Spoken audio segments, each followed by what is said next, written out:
আজকে বিক্ষোভ হচ্ছে, আজকে আমাদের 13 তারিখ হয়ে যাচ্ছে, স্যালারি হচ্ছে না, কিন্তু কোম্পানিকে জানানো মানে কোম্পানিকে যে ফোন করব গার্জেন সঠিক সময়ে বেতন না পাওয়ার অভিযোগ তুলে বিক্ষোভে সামিল হলেন প্রায় 200 জন অস্থায়ী কর্মী। শুক্রবার জলপাইগুড়ি মেডিকেল কলেজের সামনে জড়ো হয়ে তারা প্রতিবাদ জানান। বিক্ষোভকারীদের দাবি, তারা একটি বেসরকারি সংস্থার অধীনে কর্মরত এবং দীর্ঘদিন ধরে নিয়মিত নির্ধারিত সময় বেতন পাচ্ছেন না।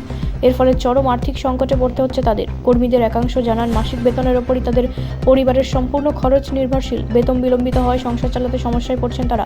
অভিযোগ অনুযায়ী এই কর্মীরা হাসপাতালের বিভিন্ন দায়িত্বে যুক্ত। হাউসকিপিং, গার্ডের কাজ সহ একাধিক পরিষেবামূলক কাজে তারা নিয়োজিত।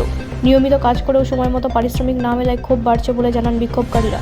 খবর লেখা পর্যন্ত সংশ্লিষ্ট সংস্থার সঙ্গে যোগাযোগ করা সম্ভব হয়নি। অস্থায়ী কর্মীদের বক্তব্যের ভিত্তিতে এই প্রতিবেদন তৈরি করা হয়েছে।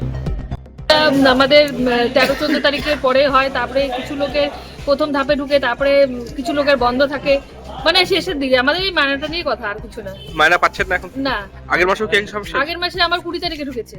এতে সমস্যা হচ্ছে? হ্যাঁ, এতে সমস্যা হচ্ছে। কত তারিখের মধ্যে মায়না চান বা কিভাবে মায়না প্রসেস করা উচিত? আমাদের 5 তারিখের মধ্যে মায়নাটা। কতজন শ্রমিক আছেন এখানে, কর্মী আছেন আপনারা? 200 জন।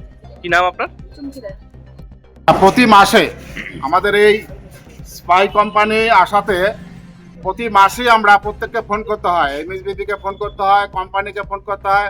কোম্পানির কোনো গার্জিয়ান পক্ষ, যে শিলিগুড়িতে যে আমাদের অফিস বা কলকাতায় যে অফিস, তারা কোনো রকম ফোন আমাদের রিসিভ করে না। অল কর্মীরা মাইনার মানে মাসের শেষে আমাদের একটা আশা থাকে, আমাদেরও সংসার আছে, বাচ্চা কাচ্চা আছে, বাচ্চা কাচ্চা পড়াশোনার দাবি আছে, কেন প্রত্যেকে আমরা বাকি দিয়ে চলে। আমাদের স্যালারি আহামরি কিছু না, যেই স্যালারি দেওয়া হয় সেই স্যালারি দিয়ে আমাদের সংসার চলে না। এটা আমরা আগামী দিনে আমরা মমতা ব্যানার্জিকেও জানিয়েছিলাম, ঠিক আছে, এবং স্বাস্থ্য ভবনে চিঠি দিয়েছিলাম। আজকে কেন বিক্ষোভ আপনাদের? আজকে বিক্ষোভ হচ্ছে, আজকে আমাদের 13 তারিখ হয়ে যাচ্ছে, স্যালারি হচ্ছে না, কিন্তু কোম্পানিকে জানানো মানে কোম্পানিকে যে ফোন করব গার্জিয়ান পক্ষ কে আছে, গার্জিয়ান পক্ষ কেউ ফোন ধরছে না। তাহলে আমরা কার উপরে ভরসা করে এখানে ডিউটি করবো? কতজন স্টাফ রয়েছেন এখানে আপনারা? আমাদের 200 কাছাকাছি 200 স্টাফ আছে। Housekeeping, ward boy, ward girl, security guard, total আমাদের 200 স্টাফ। কেউ মায়না পায়নি? কেউ মায়না পায়নি। প্রতি মাসে, আগের মাসে হয়েছে, আগের মাসে 150 জনকে মায়না দিয়েছে, আর বাদ বাকি লোককে আটকে রেখেছে। হ্যাঁ, ও বলে মায়না হয়নি, ও বলে মায়না হয়নি। হ্যাঁ, আপনাদের এই যে আজকে বিক্ষোভ করলেন, যদি বিক্ষোভ করব এবং উঁচু লেভেলে যাব। কাজ কি বন্ধ থাকবে তাহলে?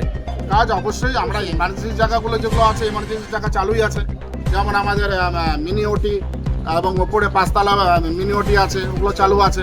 ইমার্জেন্সি জায়গা তো আমাদের চালু রাখতেই হবে, কারণ আমরা যেখানে কাজ করি এটা একটা ইমার্জেন্সি জায়গা। তো বিষয়টা হচ্ছে যে আমাদের স্যালারি বিষয়টা, আমাদের সারা বাংলা হাসপাতাল রোগী কল্যাণ অস্থায়ী ঠিকা কর্মীর মুখ্য উপদেষ্টা মাননীয় তপন দেব মহাশয় এবং আমাদের এমএলএ সাহেব খগেশ্বর রায়, তার অনুমতি নিয়ে আজকে আমরা এই জায়গায় এসেছি। আপনার নাম আর পরিচয়? আমার নাম হচ্ছে দিলীপ সরকার, আমি সারা বাংলা হাসপাতাল রোগী কল্যাণ অস্থায়ী ঠিকা কর্মীর হসপিটাল সভাপতি। ব্যুরো রিপোর্ট, রাষ্ট্রীয় প্রসার বাংলা।